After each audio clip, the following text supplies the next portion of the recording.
Baby, y'all are about to make Don Juan come out of a bag on you all. Down there to the O.L.G. Sit back. Let's talk about the gang.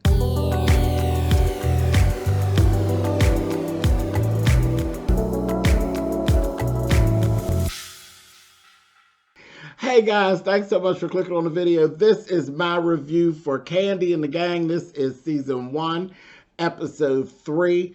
And you know, I say that very loosely when I say this is season 1 because for some reason, I just got a feeling that we're going to get more than one season from this show. I really do. Listen, the Gang, I'm down with the Gang. But if y'all don't back up off of Don Juan gonna show y'all something. Y'all keep on playing. And it's real. You, Philip, you better back up off of Don Juan. You and them ultimatums. You better chill, Eddie. You better lay low. Anyway, listen. So we have this little situation when we first get started where Kandi comes in and everything has just went down between Philip and Torin, okay? Philip's attitude is, I don't need Torin. I don't need him to do what it is that I need to do to revive this restaurant and get everything going. I don't need him. He's just an event planner, and he doesn't see the value in him. But as Torin told him before, where your problem comes in is that Kandi sees value in me. So it doesn't matter whether you see value in me or not. You need to go talk to Kandi. Period. Okay? So there's that. Torin is speaking to Kandi about kind of what went on. Philip is actually talking to Don Juan around the same time about what's kind of went on, okay? And Philip, on some old stuff, he didn't call Torin Big Bird because he had this yellow sweater on. Called him Big Bird. I'm like, so you think you're being professional right now, Philip? You taking little jabs at Torin? Is that professional? It's not. It's not. And just like you're walking around watching and looking and judging, do you think that Don Juan isn't watching and looking and judging how you move? Careful. Careful. Anyway, so we got all that. Philip is feeling himself, okay? And we all know that. We've all been saying this, okay? Philip done told Kandi. Now, you know Kandi easy till you push her. You push her too far into the corner, she come out acting like Joyce. He told her, listen, you don't have to deal with him. That's all that's to it. You and Don Juan don't have to deal with him because I'm not going to deal with him. When I tell you, Kandi checked the shit out of Philip. She checked Philip's boots here. She told him, she said, wait a minute, now you tripping.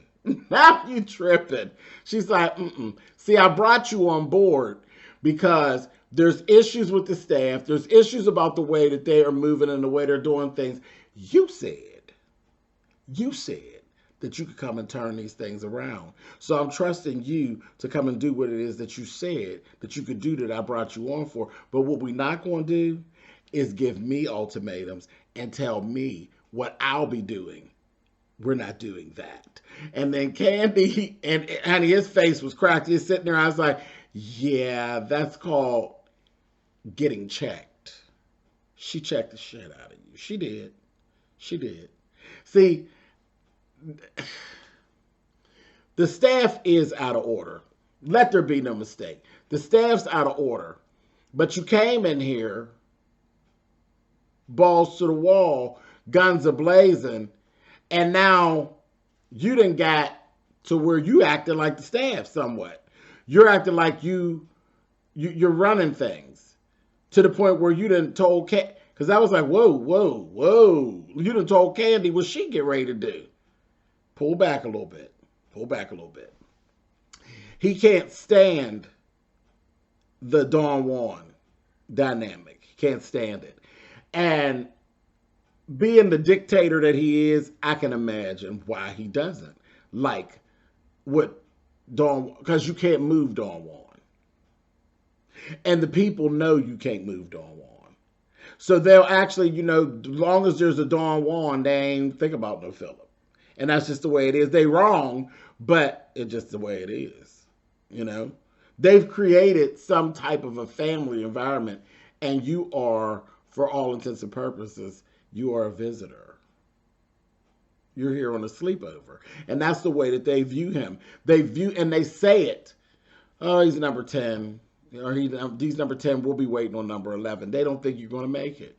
You feel like you are the guest at the sleepover. And again, yes, they're wrong for their attitude, but this is what's been going on. This is dysfunctional. This is a dysfunctional family that they've created. And you are trying to become a distant cousin, and it ain't working. Anyway, so that was that. Kandi and that confessional. She was like, child, listen, I pay you. You will not be telling me what to do. I was like, I know that's right, Kandi. So that was that. I'm like, you losing battles, buddy. Anyway, moving on. Next, we got this scene where we got Torrin meets up with Patrick. They're running through, and he is talking to Torrin about decorating the apartment and also putting together a housewarming for him. And it's all Patrick. All we're hearing, Patrick is, you know, Patrick's walking him through. I want this. I want that. I want this. I want that. I want it to be like this. I want it to go like that. And Torrin said, well, what about Melvin? Oh, well, just make sure you send the bill in both our names. I said, now, Patrick, go sit down. Go sit down.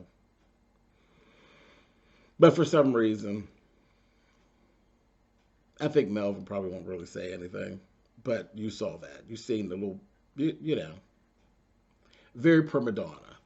I was like, oh, Patrick. Anyway, moving on. Now we got the situation with Dom. It's coming to a head. So everybody pretty much knows what's going on, okay? They're still doing a good job of trying to keep it down somewhat. But it's creeping over. It's creeping over. Dom is late, okay? So from where we're sitting, it looks like it's becoming like a little bit of a pattern. Dom kind of is late, and it throws some things off, and nobody is saying anything, okay? And this one particular day, the bar was a mess. Like back behind the bar, it was just dirty, and it was a mess, and no one was trying to fill in, okay? So y'all are making yourselves look bad. Brandon, you out of order, because if you're going to cover for Dom's bad behavior, then you must cover for Dom's bad behavior. Period. Dom ain't here. Ain't nobody making drinks. That's your ass making drinks. That's your woman. You excusing her for bad behavior. You must clean up after her bad behavior, because if you don't, even though they friends, the staff is going to start doing this. It's going to cause a problem. It's going to fall in your lap, and then it's going to fall in Dom's lap, and then you're going to have a whole mess on your hands. But I think y'all a little too late. Y'all already there, because people are speaking out loud about it. So you already got a problem, okay? She's like an hour late, and the time was just racking up. Folks were complaining. Brandon's sitting up at the bar eating and carrying on. Then what he did next was just a bad look. He forced Brian to work the bar. Everybody knows about Brian's issues, and they're all friends. So everyone knows what the issues are. But again, to cover Dom's bad behavior, you put Brian into a position. I'm like, oh God, that's just all bad. That's all bad. But anyway, moving on. So next thing after that, we have this whole situation with Philip and Brandon. And then we have an interim manager. They take Brandon outside. Chandrika, blew the whistle. Okay, Chandrika. Chandrika's messy. Messy, messy, messy. Oh, she's messy, Marvin, honey. She gave it all up about Chandrika and how Brandon wasn't doing that, wasn't saying nothing, this, that, thing, and the other. I was like, ooh, friends like that, you don't need no enemies, do you? But anyway, so they get to telling him, and they basically were real upfront with him, like, look, no more sitting around not doing nothing. You know, they didn't even go to the Dom thing. It's so no more sitting around not doing nothing. No more of that. And no more playing on your phone. Because that's all I see you doing is flipping through your phone and doing basically nothing. And I'm like, ooh, okay, cool, no problem. Moving on. After that, we got this here little group meetup where they said, we all go out to this place and they kind of chill. We've seen them kind of go out and do that before. And that's how some information gets leaked back. I'm like, bad idea. But anyway, Chandrika brings June. So we finally get to see June. And then we find out that a year ago, June and Patrick actually had some words about Chandrika. So everybody knows exactly what's going on. I said, oh boy, okay. So I'm just looking, and you can see them, it's that petty. The petty had entered the room. You could see it was like oh, he's here. And June is like, I'm here. You know, I'm like, oh, this young people stuff. You know what I mean? This is my woman now. Yeah, because I let her be. You know, that's what it's, that was the energy that it was given. I was like, come on, Patrick, I feel you. Anyway, then here comes the invites to the housewarming. And I'm like, Chandrika's like, I don't know if I really want to go to that. I was like, well, that's probably for the best because of what happened later on, but I'll talk about that in a minute. Brian and Chandrika were having like a little chat, like a little side chat, and he said, you know, I'm doing well and everything like that. And she was just, you know, got up, gave him a hug, and told him, you know, we got your back. We got your back. We understand it. They're, especially for them being as young as they are, they really have taken a really mature road when it comes to dealing with Brian and what is going on. They don't overplay it. They're not crucifying him about it. They're not making him feel badly about it. They're not harping on it. They're literally being there for him. And that was good. And then we found out later on there's even more to the situation. So I'm like, as far as that goes, yes, good friendship between them as far as that goes.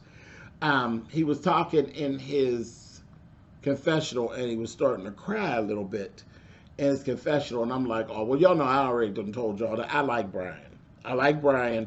And it just made you it just makes your heart melt. You know, that he's been so comfortable to share the things that he's actually sharing.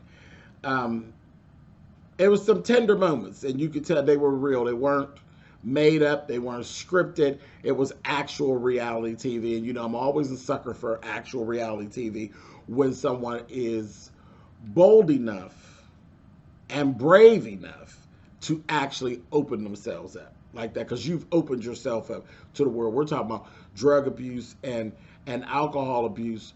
That comes with a lot of judgment. And you have to be bold, brave, and brazen to actually do that. But see, Brian is one of the girls, so she's strong. And then that just leads me right on this little confessional look of Brian's with the platinum blonde with the coming to the. I laughed. I said, if he don't look like a young version of Martha Wash, I said, come on through. It did. It just, the whole look, the fur and the hair and all that, it just get the whole attitude of it gave me a young version of Martha Wash. And when I seen them, it's like a few times they showed him in that look, I could hear "Give It To You" and Carry On playing in my head. You know me and music. But those two songs were playing in my head. If you don't know those songs, take a second. Not now. Don't you touch that mouse. Don't you put your finger on those buttons. You take some time after I'm done. What I'm doing right here. When I'm done, you go to your YouTube and you type in Give It To You, Martha Wash, and you type in Carry On, Martha Wash, and you'll see what I'm talking about. Those songs were playing in my head while every time he popped up on the screen with that little platinum penny and that little fur and things. I said, come on here, girl. Anyway, so that was that. Like I said, don't you touch those buttons until I'm done talking, and I am not done talking yet. Let's get back to it. I like me some Brian. He was out of order on some of this. We did a lot with Brian in this episode. Brian, your ass was out of order, but that's okay. You were out of order with some of what you were doing in this next part here. So we got Ricardo, Shardo, and Brian are actually talking. They're basically on a break, but there was a situation with when you are working, you're not to sit where the patrons sit. There is a area for employees, and that's where you need to be. And Brian was pulling a do as Brandon does, not as Brandon says. And Brandon then already had his little conversation with management, so now it's time to actually exert that energy. And he talked to him, and Ricardo didn't say anything, but Brian was giving some pushback. She's giving snappy queen, Annie. She was doing too much. She was doing a little bit too much. So shortly after that, Brandon has a meeting with Don Juan and Philip. And they're like, okay, so that's kind of like an insubordination situation. So we need to get him on over here and let's have a talk. We got to get this taken care of now. Philip was like pushing with Don Juan, like, listen, he's not exerting enough. He's not exerting enough. And it's like, again, y'all management styles are different. But anyway, so now we got Don Juan here. So it's like, okay, here we go. So they go and they get him. They all sit down together. Brian ain't breaking back. Brian is still, because now he got Don Juan, and it does feel like Don Juan is a buffer. So they can really get with Philip, and be insubordinate, but no, not really. So it wasn't going very well. And he's like, if I were in your shoes, or I've been in your shoes, something to that nature. And Brian was like, no, you've never been in my shoes. I wear an 8. What do you wear? I was like, so it was given that tug and pull. We know we don't like each other, either one. And it was doing that. And then Philip suspended Brian. Okay? And he says, on what grounds? He was getting kind of loud. And the meeting was kind of taking place out in the restaurant. So Don Juan says, listen, come on, take a walk with me. And he kind of killed the situation. But Brian was getting hype, and so was Philip. So I was here for what Don Juan did. But I understood where Philip got like really angry about the fact that here we go again. Don Juan is in the middle of the tug and pull between me and these people that I'm supposed to be leading. Don Juan got Brian out there and said, listen, this ain't got to go no further than this. You out of order. I love you, but you out of order, bitch. And you're going to go on home. You're going to serve your suspension. You're going to come on back, and we're going to work it out. That's all. But bitch, you out of order. I said, okay. Then Don Juan and Philip have a talk. And then Don Juan had to check Philip. I said, you done got checked by Kandi. Now you're getting checked by Don Juan. Just go sit your ass down, Philip. He's going back and forth, and Don Juan's like, listen, I'm sitting here waiting on you to now stop having a temper tantrum. And I don't have no kids. And what I ain't going to do is be sitting here refereeing your ass between you and these people. He's like, I done been through the little short time you've been here, I'd have refereed 3 matches between you and these people. I ain't here for that. I am not here for that. You have to figure something out. Checked him. Checked. I said, oh. He get up and he walk off. Now he mad with Don Juan. He go in his car and he like, you know, trying to calm himself down. But again, easy. Because now you're being a little insubordinate to Don Juan, which could get you out of a job. See, everybody got somebody that can move their situation. And you playing with Don Juan can move your situation. Believe it. Believe it. Anyway, Don wasn't nasty either, because you know we've seen Don Juan work. Don Juan, if need be, Don Juan knows how to push his friendship with Kandi to get what he wants. But I don't see him do it very much. But don't be a fool. Don't be a fool. Don't throw your life away. Don't push him. Don't push him. Don Juan ain't no killer. But don't push him. Okay? You didn't take a walk. Go sit down, Philip. You're doing too much. Let's leave the restaurant. Let's go on over here. Now, we done met Safari. Okay? So we meet Safari. I don't know about you, sis. We know that Patrick likes Safari. He really likes Safari. So we kind of could see that. She came in hot. Like she rolled through and she's like, no, we're not doing that. No, we're not doing it. I see why he calls her cougar. And it's only like a 4-year difference between their age. But she is pretty much raising Patrick to her hand. And I'm like, that ain't good. His nose is open a little bit. And I was like, I don't know about you, Safari. Because it's just kind of, and I think at some point it's going to blow up in your face. But basically, she told, you don't need Torin. I could decorate. And then they kept showing, I said, child, bravo, Andy and them is so shady. Because they were showing her, she's like, I have ideas about interior decorating. Girl. They were showing her these butterflies and all this other shit. I was like, girl, you have an eye for what you trying to do, but you ain't got no eye for what needs to happen over at his place. He talking about a whole room filled with sex toys. Girl, you got butterflies on the wall, Miss Thing. I said, oh, bravo, Andy, y'all are shady, honey. They was making her look foolish as she was talking. But he's like, okay, no problem, no touring. Then he says, I invited everybody to come to my housewarming, including the girl I used to mess with. She was like, so you're just inviting her, right? I was like, whew, okay. So it's a good thing that Chandrika was kind of saying that she really didn't want to come to the housewarming because you've been disinvited, sis. And Miss Safari was given, she ain't coming, honey.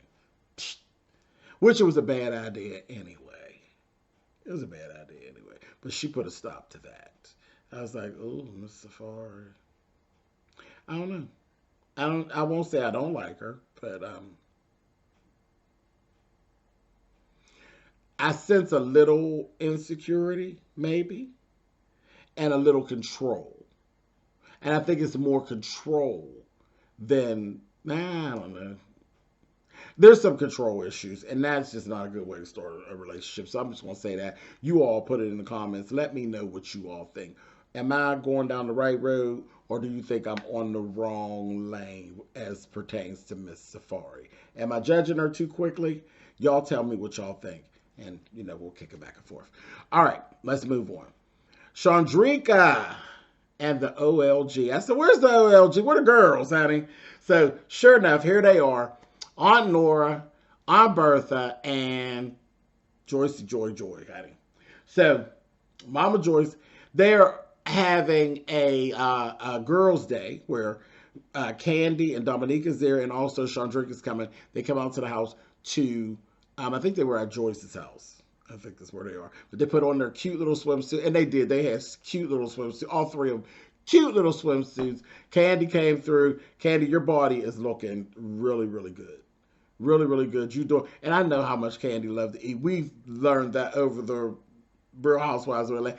Kandi liked to eat, and she enjoys her food. She's a true Southern girl, but you do a great job staying snatched. So hats off to you, Kandi. That's not really easy. But they were doing water aerobics.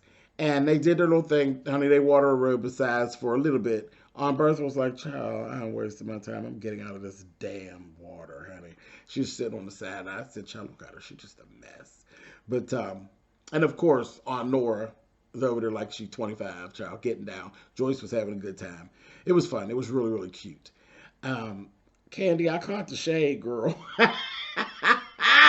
Kandi said, I was going to have Chandrika come in to teach my kids, the two young ones, how to swim. And then I said, maybe I'll just go ahead and stick her on over here with the O.L.G. It's like, girl, you don't trust Chandrika. Chandrika's a little whoop whoop. I don't know. I don't know about her. But anyway, I caught the shade, Anyway, so we go ahead and when they get out the pool, they go to eat. And child, I said, look, y'all just did aerobics. They like chili dog. I said, Lord. They're sitting there eating, and they're sitting there talking about, what's kind of going on down at the restaurant. And we found Mama Joyce likes Philip. And Aunt Bertha said flat out, I can't stand his ass.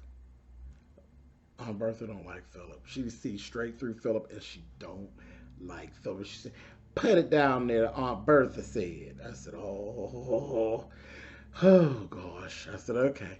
So it's like this with Philip. Aunt Nora ain't say nothing. I said, all right. So that's that.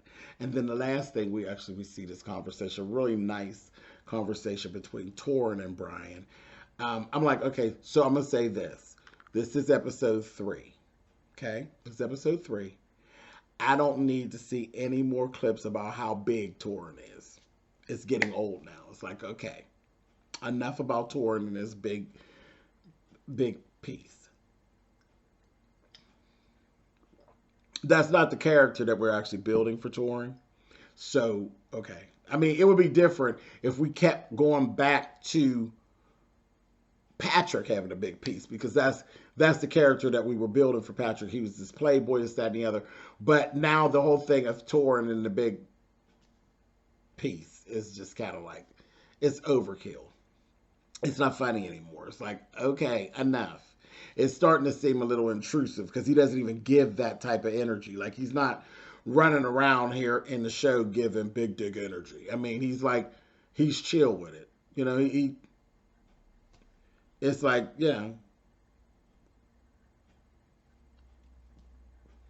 Anyway, child, if you get him and then you find out, you get surprised, you go, woo, honey, that's what it gives. Not, he's like, look what I got at him. It's not that. So I'm kind of like getting tired of that. But anyway, because it seems like he gets uncomfortable when they say stuff. He gets uncomfortable, like, oh, that ain't, So, yeah, it's kind of, Anyhow, but they have this conversation, and it kind of goes further into what Brian's situation really was. And then they lead on and they talk about the fact that his sister had committed suicide a few months ago, and there was alcohol involved with it.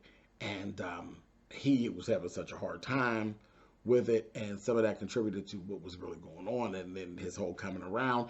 And it kind of put together the fact that they broke up. It wasn't really just about Torrin's big piece. They broke up because of the abuse of the substances, and then they kind of like, he was pushing people away. His behavior was like erratic, and Torrin kind of backed up. And he, it just kind of fell apart. But the friendship is strong. The friendship is strong. And then all in all, I don't think they're not really compatible anyway. The friendship was better than whatever else was going on.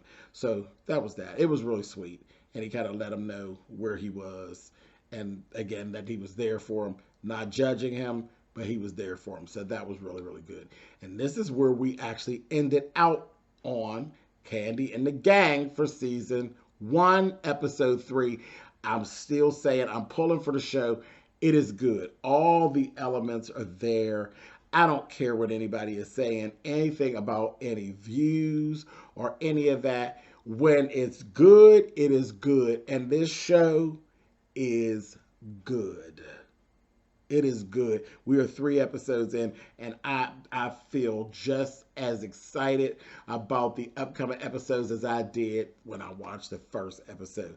This show is good, and I think that Bravo, you ain't got no other choice. We want more seasons of Kandi and the gang. We got a whole theme song, damn it. We need more Kandi and the gang, and that's that. I done said what I said, and I'll see y'all next week. Later.